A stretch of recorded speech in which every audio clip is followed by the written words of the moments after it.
네, 안녕하세요. 오늘도 직장인의 인간관계를 어떻게 하면 좋게 잘 할 수 있는지에 대한 배움을 함께 하도록 하겠습니다. 특히 오늘은요, MBTI를 통한 성격 유형에 대한 이해, 그래서 MBTI 검사를 직접적으로 실시할 거고요. 그 구성이 어떻게 되어 있는지, 이 성격 유형의 특징은 무엇인지에 대한 부분들을 자세하게 배워보는 시간을 갖도록 하겠습니다. MBTI 많이 들어보셨죠? 네, 검사를 해보신 분도 계실 것 같아요. 때로는 듣기만 했고, 아직 검사를 하지 못한 분도 계실 것 같습니다. 자, 오늘 이 시간에는요, 모두 다 함께 검사해보시고, 그 검사 결과에 따라서 또 어떤 성향이 있는지, 그리고 이 구성이 어떻게 되어 있는지 전문가가 되셔야 하니까 함께 배워보도록 하는 시간, 의미 있는 시간 갖도록 하겠습니다. 자, 그렇다면 먼저 제가 질문을 할게요. 선생님? 제가 이제 선생님이라고 부르고 있죠. 왜냐하면 우리 선생님들은 지금 뭐 직장을 다니시는 분도 계시고 학업 열심히 하시는 학생도 계시겠지만 앞으로는 모두 다 어디에서든 선생님의 역할을 하시기 때문에 제가 선생님이라는 존칭으로 부르도록 하겠습니다. 자, 선생님들은 어떠실까요? 기질, 그리고 성격, 어떤 차이가 있을까요? 기질과 성격의 차이. 대답해 보시겠어요? 기질, 성격, 어떤 차이가 있을까? 네, 영상 잠시 보도록 하겠습니다. 성격은 기질하고 이제 차이가 있습니다. 이제 어떤 기질을 가진 아이가 어떤 부모를 만나서 쭉 성장을 하게 돼요. 그러니까 예를 들면 되게 소심하고 겁이 많은 애가 있어요. 근데 어떤 집에 태어났는데 아 네가 그렇구나 그러고 그냥 놔둬요. 근데 이 아이가 20살이 됐을 때랑 어떤 집에 갔더니 아빠가 소방관이에요. 남자놈이 왜 이렇게 겁이 많아? 하면서 막 혼을 내요. 그래서 20살이 됐을 때 두 아이가 다른 거죠. 하나에는 좀 조용하고 차분하고 조심성 있는 애라면 하나에는 굉장히 훨씬 더 공포심에 사로잡히거나 자기 기질에 맞지 않게 센 척 할 수 있거든요. 어떤 기질을 가진 아이가 태어나서 20년 동안 어떤 환경에서 어떻게 상호작용했나에 따른 결과가 성격입니다. 기질은 생물학적 영향, 성격은 생물학적 영향 더하기 환경적 영향, 이렇게 생각을 하시면 됩니다. 그래서 어린아이들은 뭘 억지로 바꾸려고 하지 마시고요. 그냥 아이들 기질에 맞게 여유 있게 키워주시는 게 제일 좋습니다. 성격. 네, 기질 그리고 성격에 대해서 이제 완벽하게 이해하셨나요? 기질은 생물학적 영향, 타고난 것입니다. 성격은 생물학적 영향 플러스 환경의 영향이겠죠. 자, 그렇다면 성격은 변화될 수 있습니다. 언제라도 변화될 수 있죠. 어떤 분은 이래요. 아, 나 성격이 원래 이러지 않았는데 군대 가서 바뀌었다. 뭐 이런 분도 계시고, 또 어떤 분들은 아, 나 성격이 이러지 않았는데 나는 고등학교 때 어떤 계기로 이 성격이 바뀌게 됐다. 아니면 나는 직장을 다니면서 이 성격이 바뀌게 되었다. 라고 많이 표현합니다. 그만큼 성격은 변화될 수 있습니다. 그리고 저랑 하는 MBTI라든지 그리고 또 동상이몽 네 가지 동물 유형의 성격 유형에 대해서 검사를 할 텐데 때로는 그 검사의 결과가 바뀔 때가 있습니다. 그건 왜 그럴까요? 어떤 환경에 영향을 받기 때문입니다. 그래서 우리 선생님들이 꼭 기억하셔야 될 게, 성격은 늘 변화될 수 있다. 그렇지만 타고난 기질은 많이 바뀌기는 쉽진 않다. 네, 이렇게 이해하시고 오늘의 MBTI도 함께 해주시면 좋을 것 같습니다. 자, MBTI를 잠깐 소개할게요. 자신과 타인의 성격의 역동을 이해하는데 전 세계적으로 가장 많이 사용되고 있는 성격 유형 검사입니다. 이미 40개국에서 20가지 이상의 번역으로 되어서 언어로 번역되어서 사용되어 있고, 또 미국에서는 100대 기업 중에서 98개 기업에서 이 MBTI를 사용하고 있다고 합니다. 자, 이것은 뭐냐? 개인과 조직에 있어서 다름을 인정하고 그 조직이 조금 더 빨리 잘 성장할 수 있도록 돕는 하나의 도구이죠. 그리고 그 사람을 이해하는 데에 또 활용할 수 있는 부분입니다. 아, 이 사람이 원래 좀 이런 성향이기 때문에 이렇게 얘기하는구나 라고 이해할 수 있겠죠.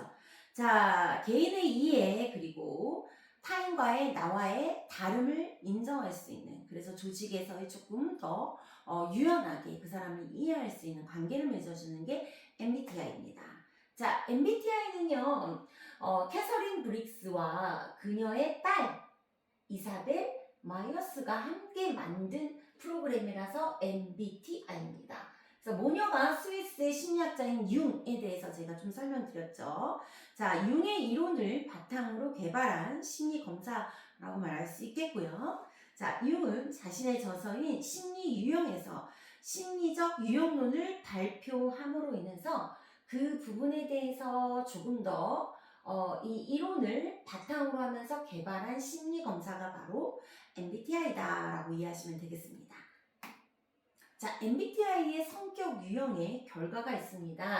자, MBTI는 외향, 그리고 내향, 그리고 감각, 직관, 그리고 사고, 감정, 판단, 인식 이렇게. 네, 그래서 이 흐름에 보시고 이 선호 지표를 보시면 되겠습니다. 자, 이 결과들이 있죠. 자, 이 결과를 가지고서 나는 뭐야? 라고 표현하는 거죠. 자, 여기 결과표가 있으면 I, 그리고 S, F, P. 그래서 나는 이런 결과야 라고 말하거든요. 이 검사는 제가 우리 오늘 선생님들이랑 같이 하나하나 40문항을 가지고서 한번 검사를 해보도록 할 거예요. 자, 그렇다면 내가 외향인지 내향인지, 그리고 내가 감각형인지 직관형인지, 그리고 사고형인지 감성형인지 판단형인지 인식형인지에 대한 부분들, 그럼 이 결과가 자기 추측 유형이 있고요, 최적 유형이 있고 검사 결과 유형이 있습니다. 자, 요것에 대해서 이제 조금 더 한번 살펴볼까요? 최적 유형이라는 것은 검사 결과 유형 그리고 자기 추측 유형이 함께하면서 최적의 유형이 나오죠. 네. 자, 그렇다면 최적 유형에 있어서 먼저 한번 보도록 할게요. E, S. 항상 E는 뭐죠? 외향, 내향을 따질 때 E는 외향. 에너지의 방향이 어디로부터? 외부로부터 오면 외향.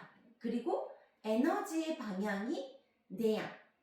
안으로부터 오면 내향이라고 표현하죠. 그래서 E, I, 감각, 인식. 어떤 것을 인식할 때 직관적으로 보는 것을 M. 그래서 직관형 그리고 감각형 이렇게 얘기하죠. 자, 판단 능력입니다. 판단 능력. 머리로 판단하느냐, 마음으로 판단하고 가슴으로 판단하느냐. 네, 생활 양식입니다. 판단, 인식, 그래서 J, P. 네, 이렇게 나타날 수 있습니다. 자, 그렇다면 한눈에 봐도 나는 어떤 성향일까가 조금씩 보이실 수 있을 것 같아요. 자, 그래서 4가지 성격 유형 그리고 동물 유형은 조금 더 자세하게 제가 다룰 건데요. 거기에서는 뭐였죠? 이 MBTI 성격 유형 중에서도 외향, 내향, 그리고 나는 사고형인지 감성형인지 이 4가지만을 가지고 한다고 했잖아요. 그런데 이 MBTI 같은 경우는 외향, 그리고 감각, 직관, 사고, 감정, 판단, 인식 이렇게 해서 이 8가지 지표를 가지고서 검사하는 결과를 MBTI입니다. 자, 자기 추측 선호도. 나는 매우 분명한 거, 이거는 매우 분명한 거를 가운데 두고 약간 이렇다, 이렇다. 그래서 선호 지표를 만드는 것입니다. 자, 한번 이제 하나하나 좀 살펴볼까요? 네. 자, 외향, 내향을 얘기했습니다. 외향, 내향. 에너지의 방향, 그래서 속도의 차이와 관심의 범위, 태도, 이렇게 볼 수 있겠죠. 자, 그럼 조금 더 자세하게 한번 살펴볼까요? 외향, 내향. 그림으로 보니까 너무 다 분명하게 보이지 않습니까? 네. 말로 표현하는 건 뭐다? 외향. 네. 그리고 글로 표현하는 건 뭐다? 약간 내향의 기질이겠죠? 자, 그렇다면 행동하고 생각하는 거예요. 먼저 행동부터 해요. 그리고 생각하죠. 자, 근데 내향은 어쩌죠? 생각을 먼저 하고 그 다음에 모든 것들이 조금 정리가 되면 그때 행동하는 게 내향의 성향이죠. 자, 그림 잘 보이시나요? 네. 자, 그 다음 외향과 내향의 또 다른 점은 무엇일까요? 자, 외향은요, 외부 세계와의 상호작용을 통해서 에너지가 충전된다고 했어요. 아까 설명을 드렸죠. 자, 그렇다. 내향은 내면의 세계와의 상호작용을 통한 에너지가 충전된다. 이렇게 달라요. 자, 그럼 다수와의 관계를 맺기를 좋아하는 것은 외향. 그러나 소수와의 밀접한 관계를 좋아하는 것은 내향이라고 볼 수 있겠죠. 자, 그럼 외향과 내향의 한번 차이점을 볼까요? 한눈으로 봅시다. 자, 외향형은 빠른 속도를 좋아합니다. 자, 그럼 듣는 것보다 말하는 것을 선호하고요. 그리고 폭넓은 대인관계, 다수와의 어떤 관계를 맺는 것을 좋아하죠. 자, 그리고 친밀감이란 상호 간의 많은 대화를 포함하고 있다는 거. 그리고 침묵, 동의, 관심 없음. 자, 말을 안 한다는 것은 동의하지 않는다는 거예요. 아니면 관심이 없을 때. 네. 자, 큰 소리로 대화하며 합리적인 결론에 도달한다. 라고 표현했죠. 여러 사람과 동시에 대화가 가능해요. 아, 막 얘기해서 여기서 말하고 있어. 근데 막 저기서 말해. 아, 그래, 맞아. 그렇지. 뭐 이렇게 말하는 사람들. 외향이죠. 네. 정열적이고요. 활동적이고요. 그리고 행동한 다음에 생각해요. 뭔가 행동 먼저 해. 빨리빨리 정리하고. 네.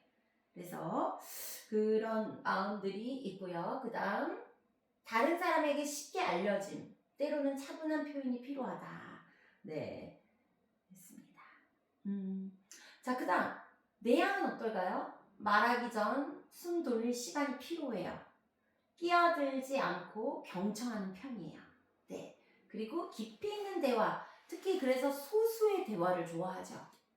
그리고 친밀감이란 개인적인 활동을 공유하고 서서히 진행하는 것을 그렇게 하는 것을 또 좋아하는 것이 내향입니다. 자, 그리고 침묵은요, 아직 말할 준비가 안 된 거예요. 침묵한다고 해서 관심 없는 게 아니에요. 왜? 내가 머릿속으로 정리가 안 됐기 때문에 그러는 거예요. 자, 충분히 심사숙고하여 합리적인 결론에 도달하여 말로 표현할 수 있다. 1대1 대화를 선호하고요. 조용한 신중한, 그리고 생각한 다음에 행동하는 편이죠. 그리고 다른 사람에게 천천히 알려줘요. 아, 이 사람이 있었어, 우리 조에?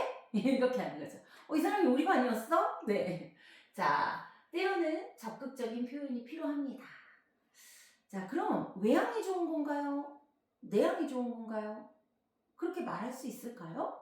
네, 그러면 한번 영상을 잠시 보도록 하겠습니다. 당신은 내성적인 사람인가요? 전 세계 인구 중 3분의 1은 이 질문에 예라고 대답할 것입니다. 처음 성격을 내 외향성으로 구분한 스위스의 심리학자 융은 외향성이란 에너지가 외부로 향하는 것, 내향성이란 에너지가 자신의 내부로 향하는 것이라고 정의합니다. 세계적으로 외향성을 중요하게 생각하는 문화는 널리 퍼져 있습니다. 이는 역사를 통해 설명할 수 있습니다. 한 마을에서 오랫동안 정착하는 삶에서 발전을 통해 산업화와 도시화가 이루어졌고, 이후 새로운 도시의 환경에서 다양한 사람들을 만나는 삶으로 갑작스럽게 변화되면서 외향적인 성격이 훌륭하고 우월하다는 문화를 만들어냈습니다. 그러면 내향적인 성격과 외향적인 성격의 차이는 어디서 올까요? 영국의 심리학자 한스 아이젠크는 흥미로운 실험을 했습니다. 자극을 통해 내향인과 외향인을 알아내는 실험인데요.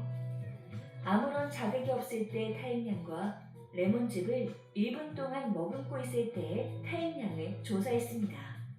실험 결과는 평상시 내향인의 타임량은 외향인의 타임량보다 적었고, 레몬즙이 반응할 때 내향인은 외향인보다 타임량이 훨씬 많았습니다.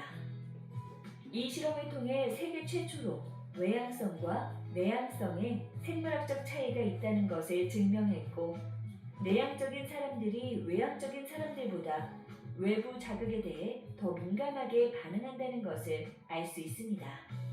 내향성이 정말 고쳐야 하는 좋지 않은 성격일까요?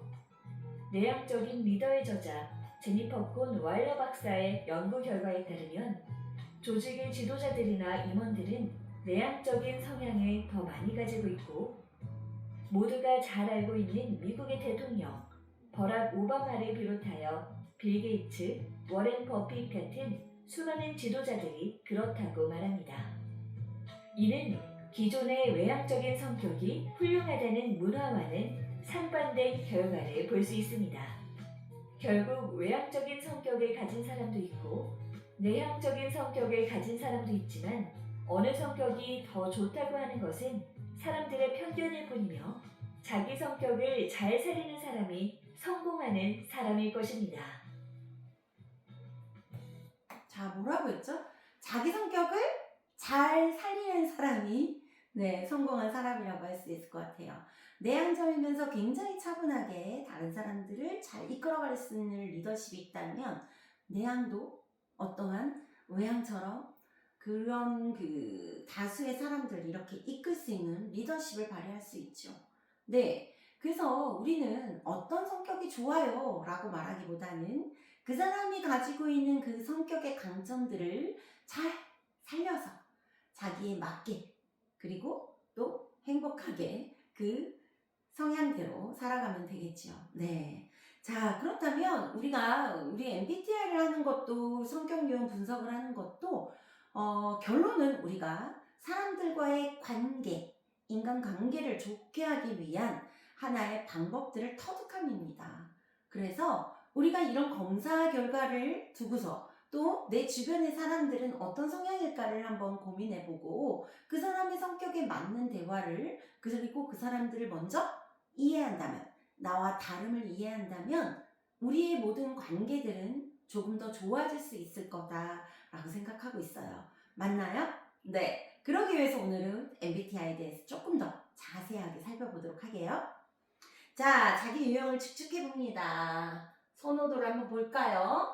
감각, 직관, 인식의 차이라고 했습니다. 자, 어떠한 정보를 수집합니다. 그럼 정보를 수집하는 그 인식을 감각으로 하는 사람, 그리고 직관으로 하는 사람, 다르죠? 네. 자, 우리는 어디에 속하나요? 자, 감각, 직관. 자, 감각적으로 하는 사람은요, 구체적인 경험을 선호합니다. 그리고 직관으로 하는 사람은 포괄적인 개념을 선호합니다. 자, 이해 가시나요? 자, 감각적인 사람은요, 사실과 현실성에 초점을 맞춰요. 이게 이렇게 물을 줬더니 자라나나?를 먼저 보고, 자, 그럼 직관의 사람들은요, 통찰과 가능성에 초점을 맞춰요. 앞으로의 어떻게 될 것이다 라는 그런 가능성에 초점이 있다는 거죠. 자, 감각형, 차례대로 한 단계씩 처리하는 어떤 일들을 처리할 때 한 단계 한 단계 한 단계씩 처리하는 방법이 있고요. 자, 직관은 어떤가요? 보통은 비약적으로 정보를 처리해버려요. 네. 자, 감각은 나무를 보려는 경향이 있고요. 자, 직관은 숲을 보려는 경향이 있습니다. 자, 우리 선생님들은 어디에 속하시나요? 이제 막 좀 느껴지시죠? 나를 먼저 듣고 보면, 난 직관형이구나. 나는 좀 감각형이구나. 이런 게 좀 느껴지실 것 같습니다. 자, 그럼 구체적으로 한번 살펴볼게요. 감각형은 보통 인식의 통로가 오감을 통해서, 인식의 통로가 직감을 통해서. 자, 그렇다면 감각형은요, 현실성, 입증 가능, 그리고 상식, 일관성이 중요한 사람입니다. 그러나 직관형은 새로움과 가능성이 있나, 변화가 있나, 다양성이 있나를 보죠. 자, 감각형은요, 어떤 시점, 지금의 현실, 주위의 시점은 또 미래, 가능성을 보는 것이 바로 직관형입니다. 자, 내용 파악 부분은요, 부분을 보고요, 전체를 보는 경향이 있고요. 일 처리를 할 때 단계적이고 정확하고 철저하게 하는데요, 일 처리를 비약적으로 신속하게 해버립니다. 자, 세부사항, 사실, 사례 등의 증거를 먼저 제시하는 것을 선호하고요. 직관형은 광범위한 이슈를 먼저 제시하는 것을 선호합니다. 자, 이미 완벽하게 알고 있는 기술을 적용하고요. 사용해 본 적 없는 새로운 기술을 습득하려고 하는 성향. 자, 구체적이고 문자 그대로 표현하는 것을 좋아하고요. 직관적인 사람은 은유, 비유, 이런 것들을 또 상징적인 언어를 사용하는 것을 좋아합니다. 문제 해결의 경험 그리고 기준 사용을 선호하고요. 직관형은 어때요? 새롭고 복잡한 문제 해결을 선호합니다. 자, 실용적인 일을 선호하고요. 그리고 혁신적인 일을 선호하고 기발하고 독창적인 방식을 제시하고 직설적이고 실현 가능한 내용을 제시하는 걸 좋아하죠. 사실에 대해서 실수는 없으나 영감을 좀 무시하고 자, 영감 통찰력을 따르고 사실을 종종 간과하는 경우가 있다는 거죠. 자, 그럼 감각과 직관에 대해서 조금 이해가 되셨죠? 자, 그렇다면 이제 선호도 한번 좀 볼게요. 이번에는 감각 직관에 대한 선호도 지표. 자, 이번엔 T, 감정, F, 관점의 차이라는 거. 판단 기능이에요. 자, 제가 항상 이런 좀 설명을 하죠. 이 그 사고형과 감정형의 차이점을 머리로 생각하는 사람, 마음으로 생각하는 사람 이렇게 표현했는데 맞습니다. 자, 보통 사고형은 남자들이 더 많아요. 네, 그래서 남자들이 뭔가 이렇게 좀 머리로 생각하고 막 이렇게 그 여자들은 보통 마음으로 내 마음이 그러니까 막 감정이입하고 막 이렇게 많이 하죠. 자, 그렇다면 한번 볼게요. 분류와 분석과 분류를 좋아하죠. 네, 이거는 사고형입니다. 자, 조화와 연결을 좋아하는 것은 바로 감정형이죠. 자, 얘기를 해요. 무엇을 봐요? 그럼 외부 관찰 입장에서 바라봐요. 저건 맞을까? 왜 이랬을까? 뭐 이런 관점으로 보는데 내부 참여자에서 바라봐요. 이 드라마 속의 주인공의 일이 내일이야. 네, 이렇게 보죠. 자, 사고 감정에도 머리로 결정하거나 근데 가슴으로 결정한다. 그리고 정의와 공평을 중시하죠. 그러나 관계와 조화를 중시하는 것은 바로 E, F, 감정형입니다. 감정형. 자, 그러면 좀 사고형과 감정형을 살펴보도록 할게요. 한번 쭉 보도록 하겠습니다. 정직하고 직선적으로 피드백하는 것이 사고형이죠. 그러나 감정형은 어떻게 하죠? 격려, 긍정적인 피드백을 하죠. 네. 각 대안의 장단점이 열거되기를 원해요. 그러나 감정형은 각 대안이 사람과 같이 어떤 영향을 미치는지를 알려주고자 하죠. 자, 객관적이고 원칙적이에요. 공감을 잘하고 관계를 발전시켜요. 자, 사고형은 어때요? 관계보다는 과업이 중요합니다. 그래서 일을 빨리 처리하거나 일을 빨리 만들어가는 것을 중시하죠. 그러나 관계와 조화 속에 최고의 과업이 달성된다고 생각하는 것은 바로 F형입니다. 업무 완료 시 잘된 일에 대해 칭찬, 인정. 그러나 감정형은 어때요? 업무 완료뿐만 아니라 개인적인 노력도 인정해주는 것. 자, 완료된 업무의 과정상의 노력보다 부적절해 보이는 문제점을 발견. 사람들에게 불편한 내용을 말하는 것에 어려움을 겪어요. 그리고 때로는 회피합니다. 그래서 저는 완전한 좀 감정형이거든요. 그래서 뭔가를 직설적으로 얘기하는 거를 못하는데 어쨌든 회사에서의 대표의 역할을 맡고 있기 때문에 어떤 일들을 직접적으로 말하는 연습을 자꾸 하고 있습니다. 왜냐하면 그렇게 하지 않으면 그 다음에 어떤 업무 처리가 굉장히 힘든 경우들을 많이 경험했거든요. 그리고 분명하게 얘기해 주는 것이 또 때로는 상대방에게 굉장히 도움이 될 때가 있기 때문에 그것들을 항상 뭔가 불편하다고 해서 피할 수만은 없더라고요. 그래서 저는 항상 제가 요즘 또 그 리더자로서 또 대표로서의 지켜야 될 부분들인 이 부분을 조금 더 고쳐 나가야 되는 것이 항상 저의 과제입니다.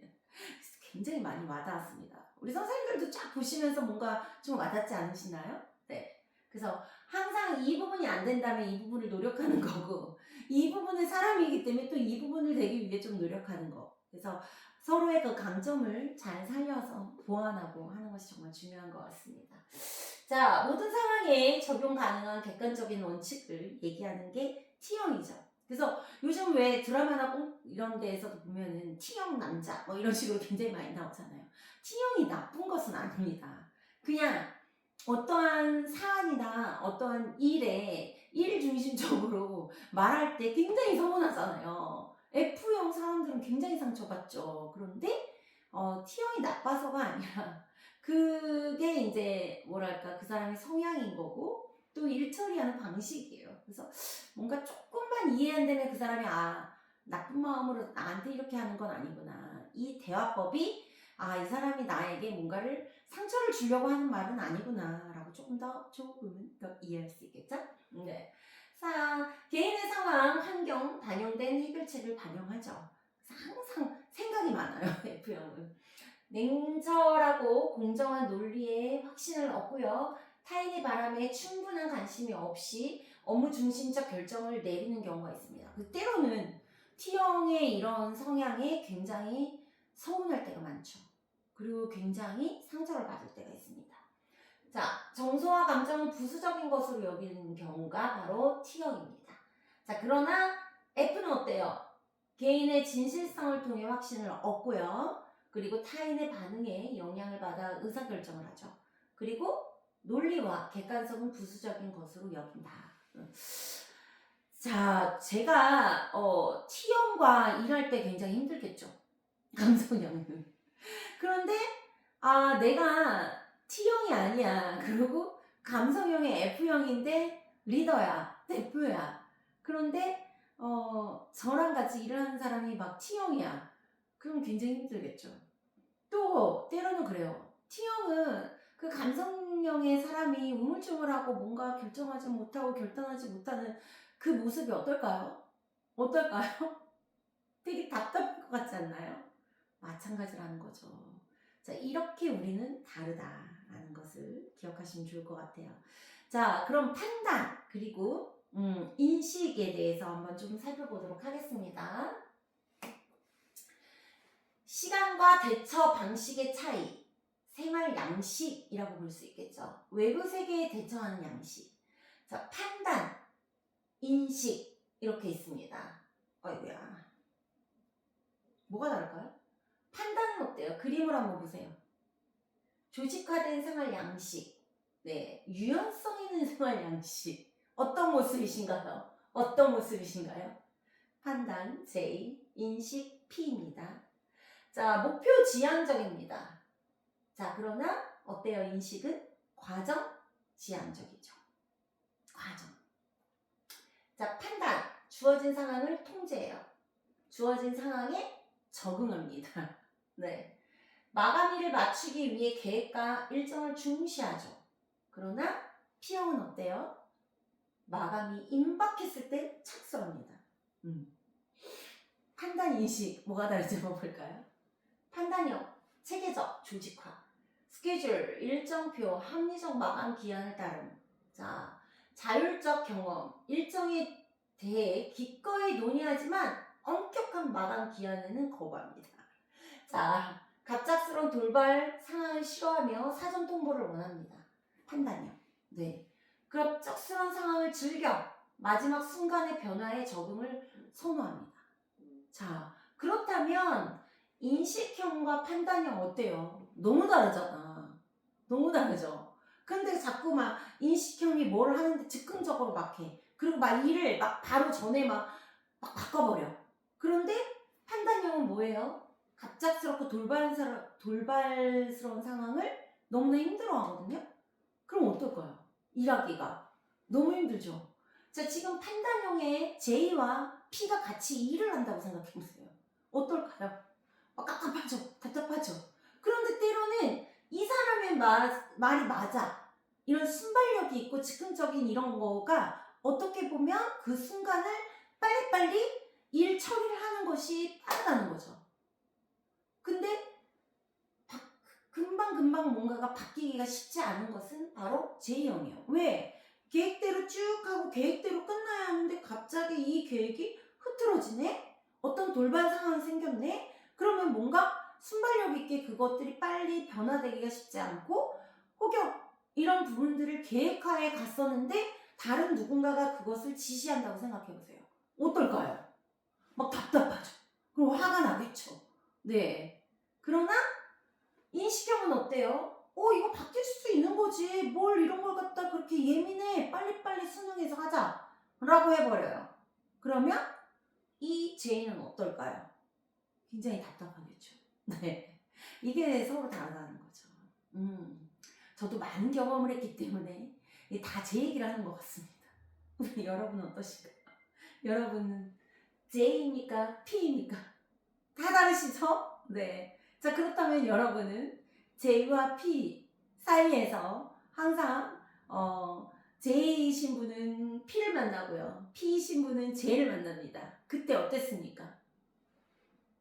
어땠습니까? 네. 많은 생각들이 있으실 것 같아요. 자, 결과와 성취에 관해 듣고자 하고요. 선택과 기회에 대해 듣고자 합니다.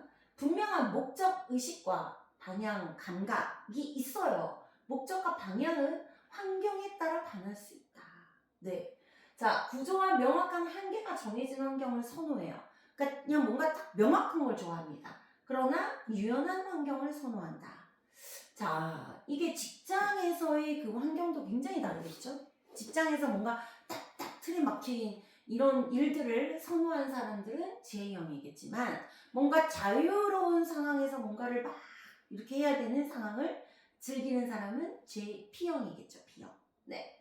자, 자신의 입장과 의견을 분명하게 표현하는 것은 J입니다. 그러나 인식은 자신의 견해를 임시적이고 수정 가능한 것으로 제시합니다. 항상 변화될 수 있어를 인식하고 한다는 거죠. 네. 그래서 보통 보면은 아우 왜 이렇게 까탈스럽게 굴어? 아니 뭐가 이렇게 철저해? 이렇게 말할 수 있어요. B형은. 그러나 J형이 P를 봤을 때는 어때요? 뭐 저렇게 체계가 없어. 아니 뭐 이렇게 저렇게 계획도 없어. 답답해. 어쩌려고 저래? 이렇게 할 수 있겠죠? 자, 그럼 여기서 짜잔 문제를 내도록 하겠습니다. 3박 4일 가족 여행의 계획을 짜보려고 합니다. 자, 가족 구성원에 한번 뭐를 떠올려 보세요. J형, P형, J형, P형. 우리 누구는 J형이고 우리 누구는 P형이야. 누구. 가족에 만약에 4명이다. 4명이 다 P형입니까? 4명이 다 J입니까? 이렇게 골고루 있을 수 있겠죠. 충분히. 자, 그럼 가족 여행의 계획을 짜보려고 하는데 3박 4일의 가족 여행의 계획을 한번 짜보라고 두시고요. 공유해 보시는 거예요. 어떤 결과가 나올까요? 한번 보실까요? 짜잔. 네. 자, J형은 아침부터 저녁까지 쭉 뭐 이렇게 쓰지도 않아요. 다 이렇게 해서 계획해가지고 이렇게 하겠죠. 요렇게 시간대별로 쭉쭉쭉쭉쭉쭉. 자, 철저하게 1시간 간격으로 계획들이 쫙 세워져 있죠. 자, 그렇다면 짜잔. P형은 어떨까요? 너무나 자유롭습니다. 뭐 여기 그냥 뭐 여기에서 그냥 인천 가서 목포에서 자 이것만 먹으면 돼. 이것만 하면 돼. 자 어때요? 하와이를 가는데 비행기에서 와인 뭐 마시고 꼭 뭐랄까 진짜 뭐 꼭 해야 되는 거 이런 것들을 이렇게 또 계획하죠. 이거는 실질적으로 저희가 이제 이렇게 같이 앉아서 자 3박 4일의 가족여행의 계획을 세워보세요 했더니 나왔던 결과입니다. 자, 이렇게 다릅니다. 우리는 이렇게 다른 사람들과 서로 어울려 살고 있습니다. 다름을 인정해야 되지 않을까요? 다름이 인정이 안 돼? 그럼 다 J형이어야 돼. 다 P형이어야 돼. 어떡해요? 아닌걸. 그쵸? 자, 근데 그 사람은 J형의 사람이 P형 사람을 이해해야 하지 않을까요? P형 사람은 어떨까요? J형 사람을 이해할 수 있어야죠. 이렇다는 거. 자, 이렇게 바라볼 수 있을 것 같습니다. 자, 그렇다면 이제 결과가 나오겠죠. 이제 결과를 이제 잠시 후에 할 건데 이 결과가 나오면 16가지 성격 유형이 MBTI에서 개인은 검사 문항에 응답해서 4가지 선호 경향마다 대립되는 2가지 지표 가운데 어느 것을 선호하는지 응답하게 됩니다. A, B가 있을 거예요. A, B. 자, 그럼 그 결과 4개의 알파벳을 조합하여서 개인의 성격 유형 코드가 만들어집니다. 이렇게 제시할 수 있는 성격 유형은 모두 16가지이며 성격 유형표는 MBTI 성격 유형을 효과적으로 이해하고 응용하는 기초가 된다는 거. 네, 이 유형 도표는 사람들의 상호작용을 쉽게 이해할 수 있도록 함으로 서로가 서로를 더 잘 이해하고 존중하는 세상을 만드는 데 도움을 주고 있습니다. 네, 맞습니다. MBTI 왜 합니까? 서로가 서로를 더 이해하고 그리고 서로를 더 존중해주는 이 사람이 타고난 기질과 성격 유형을 존중해주는 데 있습니다. 그래서 더욱더 좋은 관계로 살아갈 수 있도록 좋은 인간관계를 만들 수 있도록 만든 것이 바로 이런 유형이겠죠. 여러 가지 성격 유형 중에 오늘 이제 MBTI 하고 있는데 이제 잠시 후 우리 MBTI 검사를 우리 선생님들과 함께 해보도록 하겠습니다.